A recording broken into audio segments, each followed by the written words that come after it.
Hello everyone, welcome to another episode of TCG Talk, back today with another video. And in today's video, super excited, I'm going to be going over my Turtle Katsu list, my Fatigue Katsu list, if you will.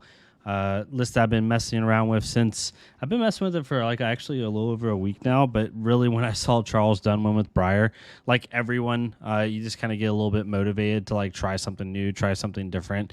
So the last few days I've been really hardcore testing this list, like, and trying to put it in a spot where I could present at least version 1 to you all, just to kind of have something fun and something new to talk about and, you know, see what your thoughts are on the deck. If you're new to the channel, welcome. Thank you so much for stopping by. Feel free to check out my other videos if you want to. I do Flesh and Blood content as well as Alpha Clash content. And if you're a long-standing supporter, thank you so much as always. Feel free to check out the Patreon and the Discord down below. So, yeah, I wanted to do a Turtle Katsu list. And so Turtle Katsu, for anyone that's newer to the game, or maybe you just weren't around during that time, I wasn't even around during this time, but I know of it just from talking to people. During the Welcome to Wraith time frame, like right when the game came out in early like 2020 and a little bit earlier, basically within the first year and a half of the game, Turtle Katsu really like just plagued the meta. It was very, very hyper efficient. The whole essence of block with 2 cards, Kadachi Pounding Gale, or Kadachi Flusterfist or something like that, was very kind of consistently good, right? Using a Lightning Strike and these other like just high value cards, and then combining that with the efficiency of cards like Flick Flack. Being able to block for 4 with a red Flick Flack, and then block with a Flusterfist for 5, or even a blue in your not the Crucible War, but like even early like blue block 3s, turning them into block 5s. You block with 9 with 2 cards, and then you Kadachi attack, and you attack for like 7 total damage. So your value is just really, really high. As time went on and formats changed and power levels rose, you saw Turtle Katsu kind of fall out of the wayside. And this is gonna be a little bit longer video because I'm gonna kind of give context to why I think the deck's actually pretty good right now.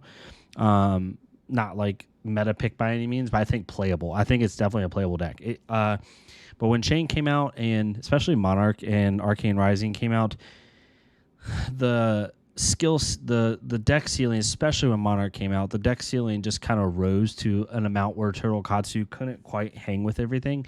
And then when Tails came out, like it really came to the point where, you know, the deck just wasn't providing enough on hits, and there was other better defensive options like Oldheim out there, and even Prism, like Fatigue style. There was just a lot more slower lists that were a little bit more efficient. And I think Flesh and Blood, and I'm going to kind of go in a little bit of story here for a second, so to give you a reason on why I think this deck is playable now, and why I personally think this deck's only going to get better. So Flesh and Blood went like this. Like you have Welcome to Wraith right here, right? And then it slowly went up over set. And then Monarch, the power level spiked really hard with heroes like Prism and Chain. And then power level went to an all-time high at Tales of Aria with Oldheim and Lexi and pre-errata Briar and all this other stuff. And decks like this that were just non-talentless, you know, decently efficient decks, or good efficient decks, just fell by the wayside. My opinion is they realized that they kind of boosted the power level way too high, especially with Monarch and with Tails specifically. That I think now, in my opinion, and you can look at the prior sets, the last couple sets that came out, they're starting to do this. It's starting to go down in power level, right? Legendaries aren't as broken as they used to be. They're not printing these insane heroes. You know, that Icelander is kind of like the last elemental like era of heroes that were really hyper efficient and broken. Even Icelander is like not broken, hyper efficient and very high in power level. And even Icelander is a high skill ceiling deck. And I think I personally think that the power level is going to go back down to where it was pre-Monarch. I think it is. I think pre-Chain, like, yes, there'll be new heroes, there'll be new archetypes, there'll be new things, but my personal opinion is they're trying to get the power level back down to where it was around like the start of Monarch. And that's just my opinion, especially for Classic Constructed. So because of that, I think decks like Katsu, Turtle Katsu, are going to become more valuable again. I think that this deck's only going to get better with time. That's a complete prediction, but I think it's true. So before we get into the deck, and I promise I'll get into it really quickly, is why play Turtle Katsu. So reason number one is I love Katsu. I love Ninja. And I think Katsu has the best, when it comes to Ninja, constructed heroes, we have Katsu and Fi. And I think Katsu has a better time utilizing his 3 blocks and utilizing Flick Flack efficiently and being able to have more efficient and flexible blocking while also doing the Kadachi attack game plan, right? A little bit better in Fi. When it comes to other fatigue decks, if we put them in the format, Oldheim left. So now we have essentially at the top, you had Briar, which was a completely novel concept. But let's take even Briar out. The slower decks in the format, the decks that are meant to disrupt and slow you down, you have just straight fatigue style decks like Arachne and Uziri, basically Assassin. And then you have Tree Frog Dash, right? Then you have disruptive slow decks like Icelander. So let's put Icelander to the side for a second. Let's just talk about Tree Frog Dash and Uziri because Arachne is a little bit lower on the totem pole. We'll just talk about just Uziri and Dash. Why would you play Katsu over them, but what are the differences between the 3 decks? Katsu, Tree Frog Dash, Turtle Katsu, Tree Frog Dash, and Uziri. So Tree Frog Dash has, her strength is she has the ability to slow you down and set up a board state to where she basically can deal 6 to 9 damage, 9 to 12 damage without even using a card from hand because she just sets up, two chambers, sets up 1 or 2 plasma purifiers, loads them all, shoots them all, and just it's a never-ending cycle. She's almost never going to deck out. The only way she decks out is if you make her block with her cards, right? So that's her strength. She also has strength where she can pivot very well with high octane and with other stuff and really turn on the gas. Even with a control-based list, she can really have a pop-off turn. So that's kind of her flexibility. Her equipment's also really good. She kind of has a little bit of a fridge now. You have Tekla Foundry Heart, right? You even have her arm piece that blocks for 1. Achilles Accelerator doesn't block for anything, but you even can use Crown of Providence, stuff like that. Then you have Uziri. So actually, we'll talk about one thing. Dash's weakness is you kind of know what's coming, and you can sometimes push through her defense, especially with low to the ground attacks.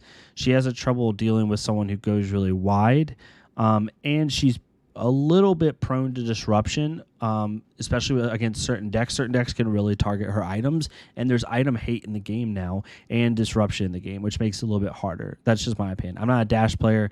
I probably have to consult my friend Timmy on that to kind of understand it, and really go in depth on the weaknesses of the deck. I think another weakness of the deck is the deck's like 50-50 and everything, which sometimes is bad. Then you have Uziri. Uziri is her strength is on hits. Uziri is the best of the 3, not even close when it comes to on hits. She has Command and Conquer, access to Leave No Witnesses, access to Shakedown. She has access to other on-hit assassin cards if you choose to play them. She has access to Death Touch. She has a very, very wide on-hit card pool. It's not just damage, it's not just efficiency, but it's cards you always have to respect, right? Because, I mean, if you think about it, if she runs 3 Death Touches, 3 Command and Conquers, 3 Leave No Witness, and 3 Shakedowns, that immediately is, let's say 3 Surgical Extractions, that's a quarter of her deck that has a very, very almost must block significant on-hit. Then she has stuff like Isolate, which if you don't, arsenal properly, you don't sequence defensively properly, she just punishes you, right? And she can close out games very well with those isolates. I think Uziri's weakness, if you had to give her one, is she's very predictable in the amount of damage you're going to give, right? She can use Spider Bite and Nerve Scalpel effectively to help diminish blocks. She can even use cards like Shred, which I think is like the most common, or the Spike with Inertia, Spike with Blood Rot type stuff. But really, you know what you're going to get. Like, if you know that if Uziri throws an Isolate out, the most they're going to hit you for is 6. Now that she might shred it or something and hurt your blocks, but at a base power level, you know what you have to block to prevent out an on hit, a potential on hit. You know that her damage thresholds are 4 and 6. So as someone who's efficient at blocking, you can kind of play around that. Then you have Katsu. So Katsu's strength, in my opinion, is he is the most efficient. When it comes to Turtle Katsu, he is the most efficient control deck right now in terms of resources, in my opinion. Yes, can you not run red line like Uziri can? Technically, in terms of pitch, Uziri is more efficient, but in terms of consistent damage every single turn, Katsu, I think, is a little bit better. I think because you can utilize a lot of the one-cost attacks with the Kadachis in order to always deal 7 damage a turn. almost every single turn. He also has the flexibility in his 3 blocks, right? I think Katsu has a little bit more flexibility in what he can block with from hand. Like for Uziri to be effective, right, on a block with 2 cards, attack with 2 cards mindset is she has to keep a stealth card, she has to keep a 6 power or a swap card, right? Katsu really just has to keep a blue and an attack, right? And yes, it's technically around the same card requirements, but because of the flexibility of blues and the flexibility of attacks, it's a little bit more consistent, at least from my play. And I've played so far a lot of the 2 decks together side by side. I like test different ones each. I go back and forth between the 2 each day the last couple of weeks. I think Katsu's a little bit better, especially in the late game. Because in the late game with Uziri, you've used all your 6 powers and stuff like that. Katsu can really, I think, have a little bit better late game of just forcing that damage out. I think Uziri sometimes can run into more dud hands in the mid to late game. That's just my opinion. I could be wrong. Maybe I'm playing the deck wrong. But I think Katsu's just a little bit better. The second thing that Katsu's really good at is he's really good at blocking efficiency with his flick flacks, right? Flick flack, right? Being able to block with 4 and then 5 or 3 and then 5 and having access to that. Honestly, in general, having access to Sync and Fate like Uziri does, but also having access to Flick Flack and having 9 cards in your deck that's a block 4 defense reaction is super nice, right? You're having just that access a little bit more to those consistencies in block. Also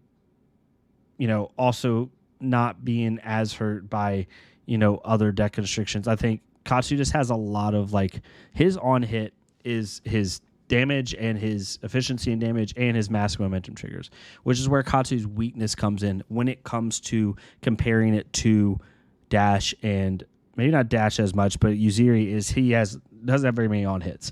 I have Censor in here that gives me another on hit. I have Command and Conquer that's an on hit, and I technically have Torrent Tempo and Soul Beat Strike, which are on hits because if they threaten massive momentum, that's technically an on hit.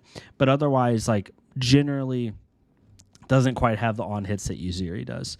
So all that said, been talking about 12 minutes now. Hopefully you kind of understand where I'm coming from, because I wanted to be a little bit more deep diving, not just general deck tech. We'll get right into the deck. So we start with the equipment. Mask of Momentum is pretty obvious.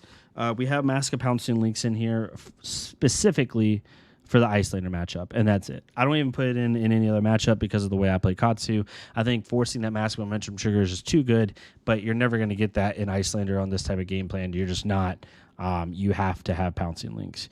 But what you're trying to do at the base level is just like Ira, it's just like Katsu. Block with 2 cards, attack with 2 cards. There are times, and we'll talk about it, where you kind of can hold cards to deal a little bit more damage, but those are you have to pick your spots. Right in the Kadachi is pretty simple here. Tunic, really good. Being able to play Censor off a 1-card hand, or Torrent Tempo, or even take the Tempo 1 for 5, even though you don't get the on hit. Pounding Gale 1 for 5. Being able to play these 5 powers off Tunic is really, really nice. Even being able to play Give and Take off Tunic is really nice to threaten that kind of on block, on hit, right? Is just really good. Breeze Rider Boots, we just want the extra block, and it has some application for when we string together maybe a Pounding Gale into a Fluster Fist and stuff like that. But really, we're just wanting the block. Breaking Scales for the block, and to be able to push some on hits, or at least threaten on hit, is really nice. And yeah, and then in the sideboard for equipment, we have 3 Null Rune, 3 AB. I'm not running Maximum. I'm running AB3 into Kano and running AB2 into Icelander. So that's kind of how that is. So talk about core concepts of the deck. And again, I'm trying to go as in-depth as I can here to kind of give you... Normally in my deck text, I try to stay really overarching. But in this, I really want to go a little bit more in-depth and really give you my reasoning on why I did things. So we'll start from resources and work our way back. So first is blue count. I want at least 17 blues. If not 20. I've gone as low as 15 and as high as 21. 17 to 18 is kind of where I'm falling. I have 17 blues right now, and I'll talk about each one of them individually. So Warmonger's Diplomacy, just really good in Katsu and Fi and Ninja in general. We always are going to pick War. We're never going to play non-attack actions in this deck, as you can see, ever. So we don't have to worry about having to pick peace. And it has helped stop a multitude of decks, right, in the format. It helps prevent Lexi from playing 3 of a kind or Codex. It helps prevent, Bravo from dominating. It helps prevent, even Uziri from using Codex. Like this it's just a good card. Rune Blade, it's really good into stuff like that. Other blues, the other blue, it's kind of just a blue block 3, right, is Flusterfist that pitches for Kodachis. Then when I thought about blues, I wanted to think of like two things. One, there's a lot of times where the game's going to be going super late, and you're going to have to start attacking with blues maybe. I want my blues to threaten something if at all possible. So I picked blues that did that. So, I'm running Soul Bead Strikes in my deck, so I did Crane Dance because maybe I'll be able to chain a Crane Dance into a Fine Center. Who knows? It's not as, it's not super like it's going to happen all the time, but I want to have this synergy right here, right? Rushing River at blue, I have this synergy with Torn Tempo, which is also why I have Break Tie, which I'll talk about here in a second. I know y'all are probably like roasting me already for that one. But I wanted my blues to basically be combo pieces into some of my red attacks. So like at worst, they're a blue block 3 that pitches for Kodachis, and at best, they have some synergy with my combo ability. Then I have Burdens of Past in the main board. I just run this in main board. Like I needed 17 blues, and I was like, you know what? I'll run Burdens of the Past because it helped. There's a lot of fatigue decks going around right now. Even in my Talistar testing, I've ran into a fatigue Viscerai, whatever. Basically, they try to run what Charles Dunn ran with Briar, but with Viscerai. Viscerai, I ran into a slow Dorinthia. I ran into Dromai trying to do it. I've done Uziri, obviously. I've ran into... what else? Tree Frog Dash in the last couple of days. Like everyone's trying to make their favorite hero a slow deck, so I'm already gonna just put Burdens of the Past in there. So that's my blues. Going into my defense reactions, we'll talk about the attacks in a second because I know there's something missing in this list, and you're like, holy crap, it's not in there.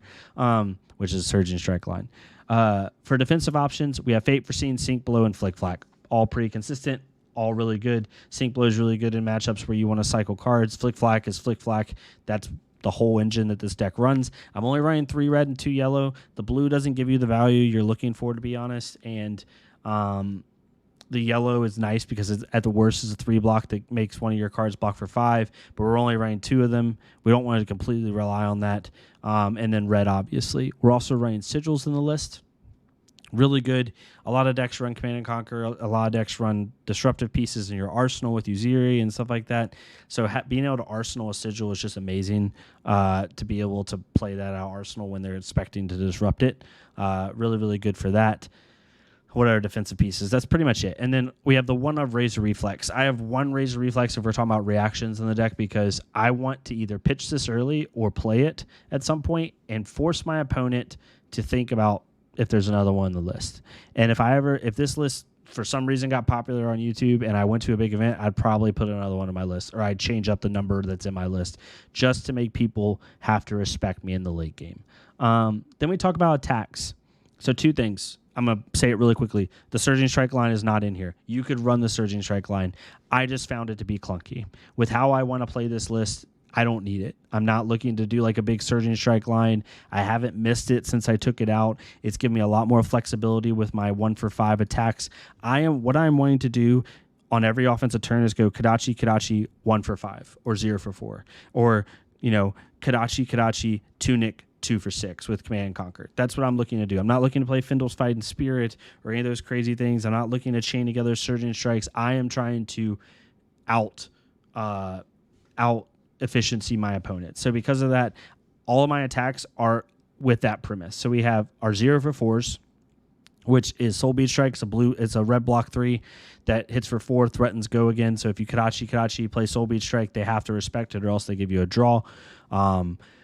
Other 0-for-4 is Flusterfist, same thing. You can pop Breeze on it. It's a 0-for-4 block 3 at red. And then we have our our other kind of odd and end ones. Give and Take's really good, right? Telling your opponent like, hey, I'm gonna go, if you block this with an action card, I'm gonna go get an action card that costs less than Give and Take's amount from the graveyard on top of your deck. So being able to basically get anything in my deck, I can go get a Command and Conquer again. I can go get Censor. I can go get Lightning Strike, whatever I want to get, right?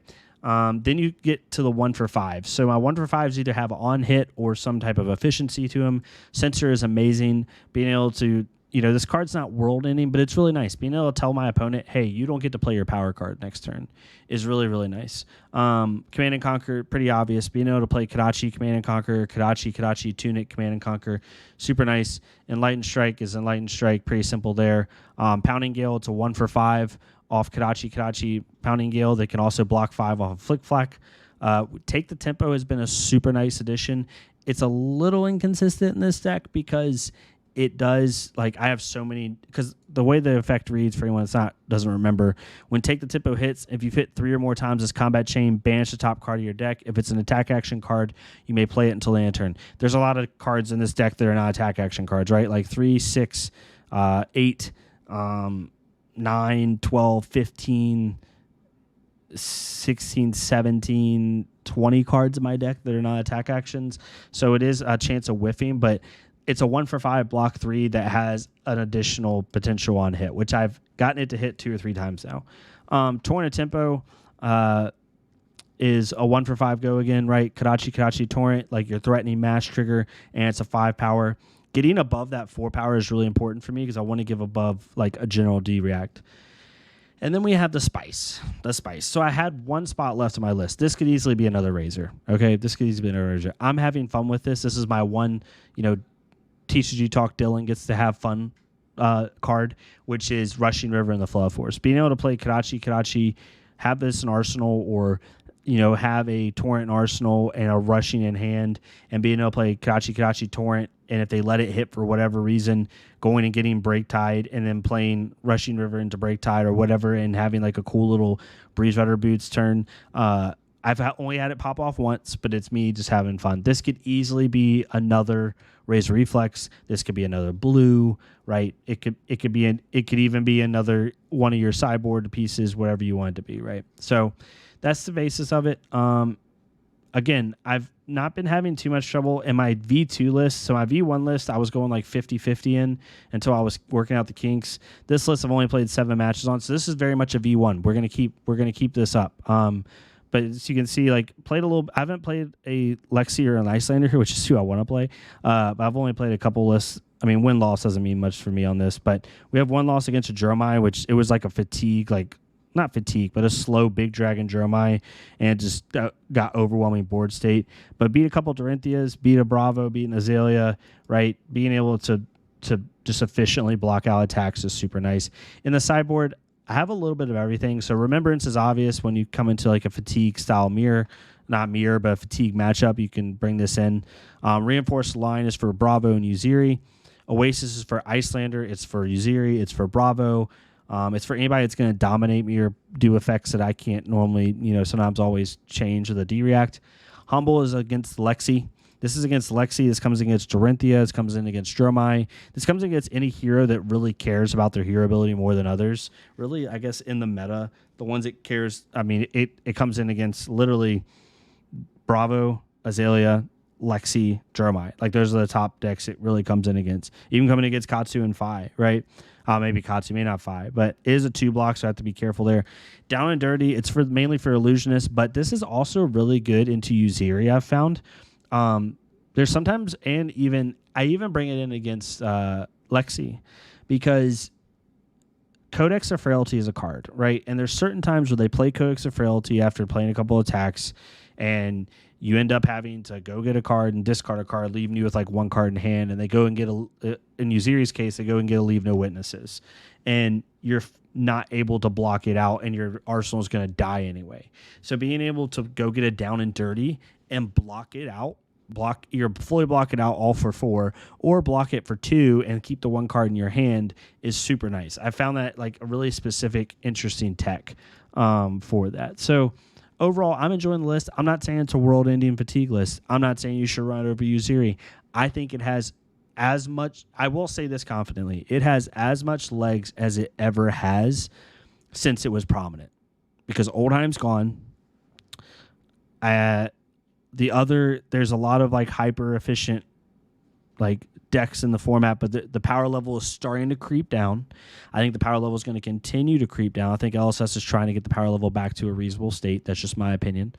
And I think that this deck has a little bit more legs than it ever has.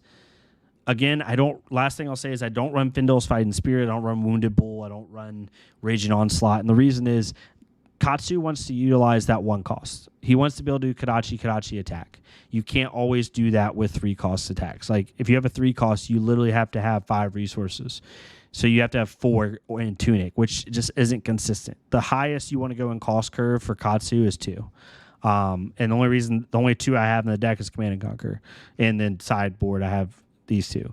So the 3 doesn't quite work as well for Katsu because the reason this deck is efficient is because you're wanting a Kadachi attack, A, for masking momentum threat, but B, for consistent damage. A lot of decks don't want to block those Kadachis. So it's going to be a near guaranteed 2 damage every time, or, a damage and partial block on your attack or whatever. Then they just gave up a card, you dealt 4 to 5 damage, you call it a day, you continue to sleep block.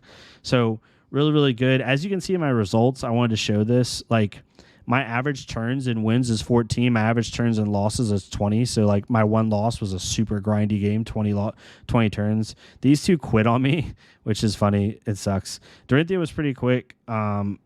She just kind of blew her load early, and then I kind of ran with it after that. And then all these other, it's a really grindy list. But let me know what your thoughts are. I'd love to, get people's thoughts on it. I'd love to see people playing a deck. The deck is it's going to take a while to play. The first time you play a deck, you're going to lose with it. I was 50-50 at best with the first iteration of this deck. I played like 20 matches on it, 20, 30 matches, and then I switched to this V2 list, making some minor adjustments, and now I'm a little bit in a better spot. But let me know what your thoughts are. I'm going to keep doing like probably weekly videos on this and showing my iterations and changes, if any, and practicing with new things. Break Tide might come out.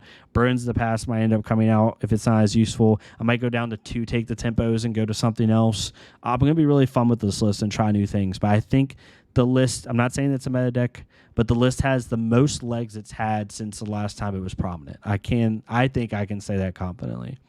But let me know what your thoughts are. I'd love to hear it. One of the longer deck techs I've ever done. As I've been putting a lot of time into this, at least a lot of thought. I've messed around with Turtle Katsu a lot. This is just the first time where I've gone down like, okay, card by card, efficiency by efficiency, what do I want to put in the deck? But let me know what your thoughts are. Love to hear it from you. If you like this type of content, please leave a like, comment, subscribe. If not me, it's totally fine. Go to our Fleshbug career, leave a like, comment, subscribe on their stuff so we can get more people seeing this game. I'll see y'all next time on TCG Talk. Thank y'all so much.